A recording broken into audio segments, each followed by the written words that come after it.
किसान भाइयों नमस्कार।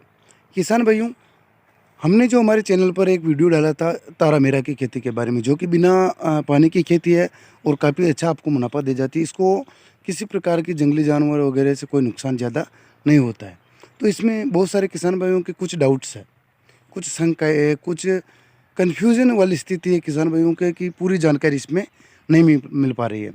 तो किसान भाइयों, इस वीडियो में हम आपको कंप्लीटली पूरी की पूरी जानकारी देंगे। 10 मिनट के इस वीडियो में आपको पूरी इस प्रकार से जानकारी मिल जाएगी कि आपको तारा मीरा की खेती करने के लिए आपको ऐसी कोई दिक्कत का सामना नहीं करना पड़ेगा और पूरी की पूरी जानकारी आपको जो फसल की बुआई से लेकर कटाई तक पूरा का पूरा तरीका आपको हम इस वीडियो के माध्यम से बता देंगे। तो किसान भाइयों, अगर आप भी तारा मीरा की खेती करना चाहते हैं जो कि बिना किसी पानी के हो जाती है, तो इस वीडियो पर बने रहिए और वीडियो को स्किप नहीं करके कंटिन्यू देखिए। और किसान भाइयों, इसी प्रकार की जानकारियाँ पाने के लिए हमारे चैनल को सब्सक्राइब ज़रूर कीजिए। तो किसान भाइयों, चलते हैं, हम शुरुआत करते हैं कि तारा मीरा की फसल तैयारी कैसे करते हैं और किस प्रकार से खेत में क्या कुछ करना है शुरुआत से। किसान भाइयों, सबसे पहले सबसे शुरुआत का पॉइंट आता है, आप अपने खेत में जो पहले आपने फसल लगा रखी है, चाहे वो मक्का की फसल हो, चाहे उड़द की फसल हो, चाहे आपके किसी भी प्रकार के जैसे मूंग वगैरह की जो बारिश वाली फसल है, जो खरीफ की फसल है, उन फसल को खेत से निकाल लेना है। उसके बाद में अगर खेत में कुछ खरपतवार है तो उसको आप निकाल लीजिए। उसके बाद में किसान भाइयों, अगर आपके खेत में पर्याप्त नमी है, यानी कि अभी अभी बारिश हुई है, तो आपको कुछ करने की ज़रूरत नहीं है। अगर आपके खेत में पानी की दिक्कत है तो आप ऐसा कीजिए कि पहली बार आप खेत को जुताई कर दीजिए। आप जुताई करने के बाद में खेत में पलेवा कर दीजिए। पलेवा का अर्थ होता है रेलनी, यानी कि खेत को जुताई करके खाली खेत को पहले जुताई कर लेना है और जुताई करने के बाद में उस खाली खेत में आपको पानी देना है, सीधे पानी देना है और कुछ भी नहीं करना है। अगर आप चाहे तो खेत में जुताई भी नहीं करें तो भी कोई दिक्कत नहीं, यानी कि आप बिना जुताई ही खाली खेत में पानी दे सकते हैं।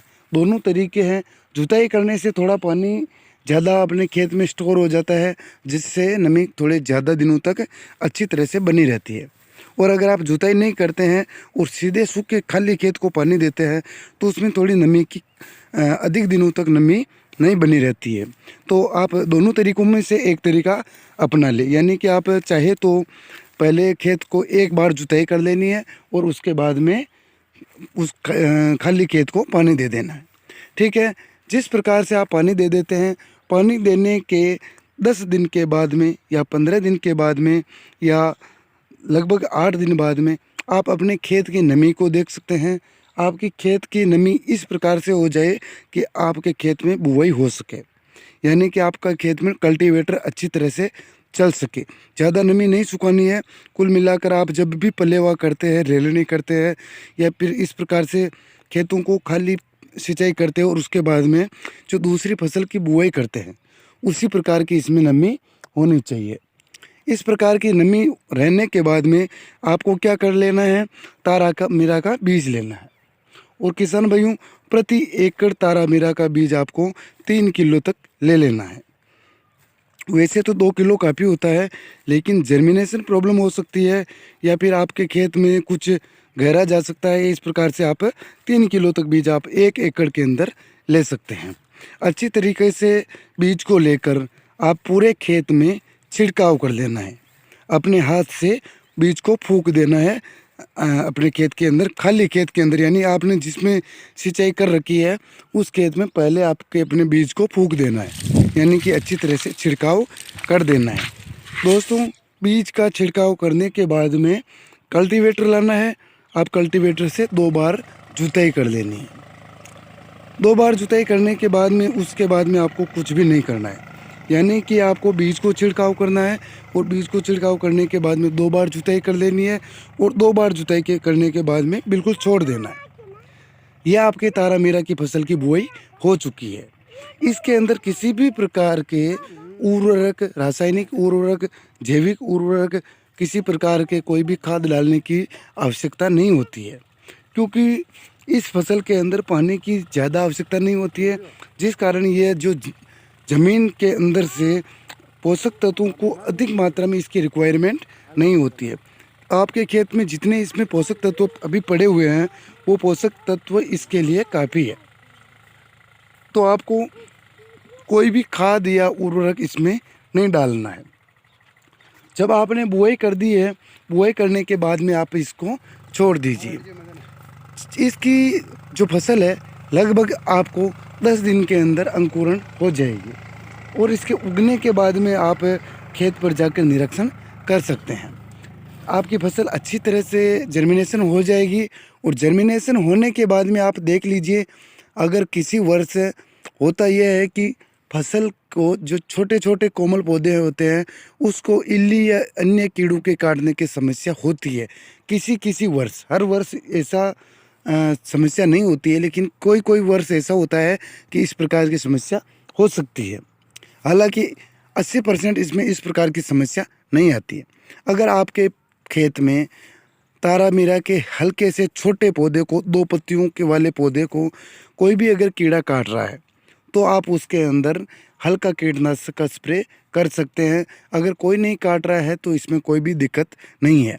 अगर आपने जैसे 3 किलो बीज प्रति एकड़ के हिसाब से छिड़काव किया है और लगभग आपका 80 से 90% बीज अगर आपका उग गया है तो भी आपको कीटनाशक के छिड़काव की कोई आवश्यकता नहीं होती है, क्योंकि इसमें आपको सिर्फ 2 किलो बीज के पौधे चाहिए।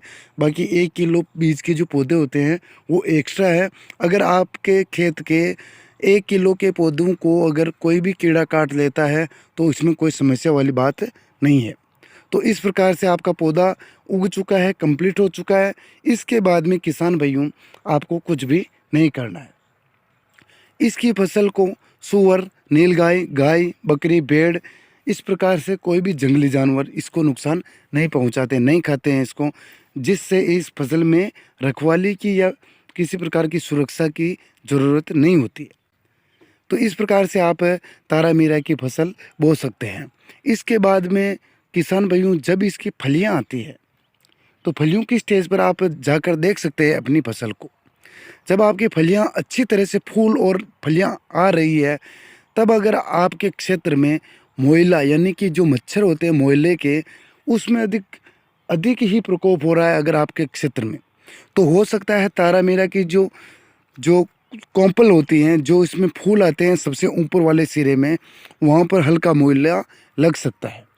आप देख लीजिए, अगर आपके क्षेत्र में कुछ ज़्यादा ही मोइले की समस्या है तो फिर इसमें भी मोइले का प्रकोप हो सकता है। आप मोइले की समस्या के लिए, मोइले के निराकरण के लिए आप हल्के कीटनाशक का स्प्रे ज़रूर कर दीजिए अगर आपके क्षेत्र में मोइला है तो, वरना इसमें फिर वही बात 80% तक कोई भी मोइला या कीट का प्रभाव इसमें नहीं होता है। आप अपनी कंडीशन के हिसाब से आप अपनी फसल में, अपने क्षेत्र में मोइले की अगर समस्या है तो उस हिसाब से इसमें स्प्रे कर सकते हैं। इसके बाद में आपको कुछ भी नहीं करना है। अगर आपके खेत में मोइले की कोई समस्या नहीं है तो फिर कुछ नहीं करना, इसको पानी देने की कोई आवश्यकता नहीं है। अगर आपके पास में एक्स्ट्रा पानी है तो आप फूल और फलियां आते समय पानी दे सकते हैं। अगर आपके पास में पानी की कोई भी व्यवस्था नहीं है तो इसको पानी की कोई ज़रूरत नहीं होती है। ज़्यादा पानी देने के कारण इसमें पैदावार में घटोत्तरी आती है, यानी कि पैदावार इसकी घटती है, बढ़ती नहीं है। इस कारण आपको पानी ज़्यादा देने की इसमें आवश्यकता नहीं होती है। उसके बाद में किसान भाई जब इसकी फलियाँ पीले कलर की पड़ जाती है, हल्की पीली पड़ जाती है और आप देख सकते हैं अंदर का बीज भी पीला पड़ जाता है, तब इसकी आप हार्वेस्टिंग कर सकते हैं, इसको काट सकते हैं। इस प्रकार से आप जो आपके तारामीरा की फसल है उसको काट लीजिए। काटने के बाद में किसी भी प्रकार की जो थ्रेसर होती है, कटर मशीन होती है जिसमें आप चना निकालते हैं, मसूर निकालते हैं, सोयाबीन निकालते हैं, सरसों निकालते हैं, उस कटर मशीन में, थ्रेसर में इसको आप सीधे निकाल सकते हैं। इसको निकालने के बाद में आपका उत्पादन तैयार है। इस प्रकार किसान भाइयों आप तारामीरा की खेती बहुत ईजी तरीके से, बहुत ही आसानी से कर सकते हैं। तो उम्मीद है आपको पूरी की पूरी जानकारी इसमें मिल गई होगी। अगर फिर भी कोई आपका डाउट है, कोई आपकी शंका है तो आप हमें कमेंट बॉक्स में ज़रूर लिख सकते हैं। हम इस प्रकार की सारी फसलों के बारे में कंटिन्यू स्टेप बाय स्टेप आपको जानकारी देते रहेंगे, इसीलिए आप हमारे चैनल को सब्सक्राइब ज़रूर कर दीजिए। किसान भाइयों आज के वीडियो में इतना ही। अगले वीडियो में नई जानकारी के साथ में फिर बात करेंगे। तब तक के लिए आप सभी को राम राम।